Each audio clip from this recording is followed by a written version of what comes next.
ఒక మాజీ ఎన్ఆర్ఐ రెడిట్లో పెట్టిన పోస్ట్ ఇప్పుడు ట్రెండింగ్లో ఉంది. అతని పోస్ట్ టైటిల్ ఏంటంటే why I don't regret moving back to India. అంటే ఇండియాకి తిరిగి వచ్చినందుకు నేను ఎందుకు రిగ్రెట్ అవ్వట్లేదు అని. అసలు విషయం ఏంటంటే యూఎస్లో H1B వీసా కోసం పడే కష్టం, ఆ స్ట్రెస్ మామూలుగా ఉండదు. వీసా టెన్షన్, గ్రీన్ కార్డ్ లొల్లి, ఇంట్లో వాళ్ళని చూడాలి, ఇదంతా ఒక లాంగ్ ట్రావెల్. వీటి మధ్య అక్కడ లైఫ్ స్టైల్ అతనికి ఒక గోల్డెన్ కేజ్ లాగా అనిపించిందంట. అంటే ఇన్ని ఉన్నా కూడా ఏదో బంధించేస్తుంది అన్న ఫీలింగ్ తనకి. అందుకే ఆ H1B గ్రిడ్ నుంచి బయటపడాలని డిసైడ్ అయిపోయాడు.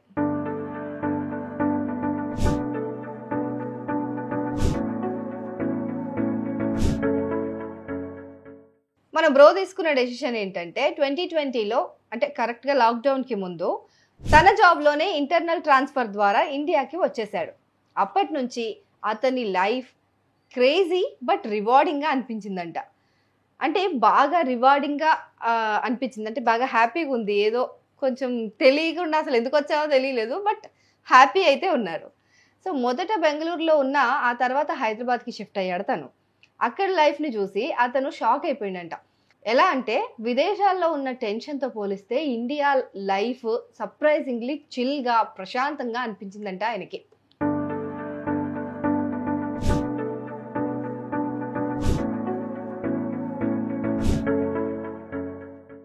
అతనికి ఇండియాకి రావడం వల్ల దొరికిన అతిపెద్ద గిఫ్ట్ ఏంటంటే పీస్ ఆఫ్ మైండ్.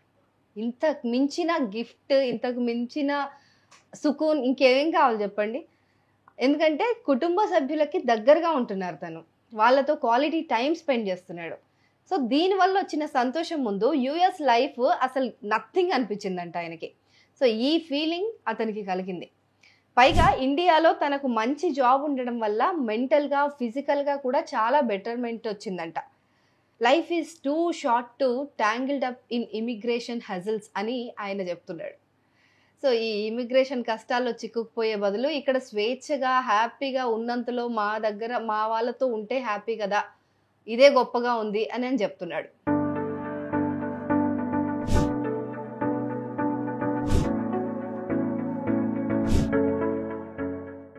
అయితే రానైతే వచ్చేసాడు, కానీ ఎంతైనా సరే అమెరికాలో ఎన్ఆర్ఐగా కొన్నేళ్ళు గడిపి ఇక్కడ ఇండియాకి రావడం అంటే ఇండియాలో చాలా ఛాలెంజెస్ ఉంటాయి కదా. ఈ మాజీ ఎన్ఆర్ఐ కూడా వాటిని ఒప్పుకున్నాడు. ఓకే, ఇక్కడ ప్రాబ్లమ్స్ అయితే ఉన్నాయి. ముఖ్యంగా ఇక్కడ జనాలు పర్సనల్ విషయాలు ఎక్కువగా అడుగుతూ ఉంటారు. అనవసరమైన కమెంట్లు చేయడం లాంటివి కూడా కొంచెం ఇబ్బంది పెట్టాయట. కానీ వాటిని స్మాల్ ఇష్యూస్గా అతను కొట్టిపాడేశాడు. విదేశాల్లో వీసా స్ట్రెస్, ఒంటరితనం ముందు ఇవి పెద్ద లెక్కే కాదని కూడా చెప్తున్నాడు. At the end of the day this is our home country అని ఎమోషనల్ అయ్యాడు. ఇక్కడే పెరిగాం కాబట్టి ఇక్కడ సిస్టమ్స్ ఎలా పనిచేస్తాయో మనకు తెలుసు. కాబట్టి చిన్న చిన్న సమస్యలు రోజువారీ జీవితంలో భాగమే అని అతను సర్దుకుపోవడం నేర్చేసుకున్నాడు.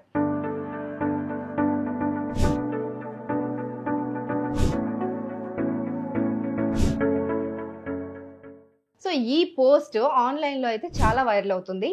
చాలా మంది రెడిట్ యూజర్లు ఇతని నిర్ణయాన్ని మెచ్చుకుంటున్నారు కూడా. చాలా మంది తమకు కూడా ఇట్లా వీసా స్ట్రెస్ నుంచి రిలీఫ్ దొరికిందని కమెంట్లు పెట్టారు. అతని ఫైనల్ మెసేజ్ ఏంటంటే if you have the chance, come back, live freely and enjoy the peace of mind that comes with it. అంటే అవకాశం ఉంటే వెనక్కి వచ్చేయండి, స్వేచ్ఛగా బతకండి, మనశ్శాంతితో జీవించండి. ఇది మొత్తానికి ఆయన చెప్పదలుచుకుంది. సో ఈ H1B grid versus India peace of mind డిబేట్లో మన మాజీ ఎన్ఆర్ఐ బ్రో ఇండియాకే గట్టిగా ఓటేశాడని చెప్పొచ్చు.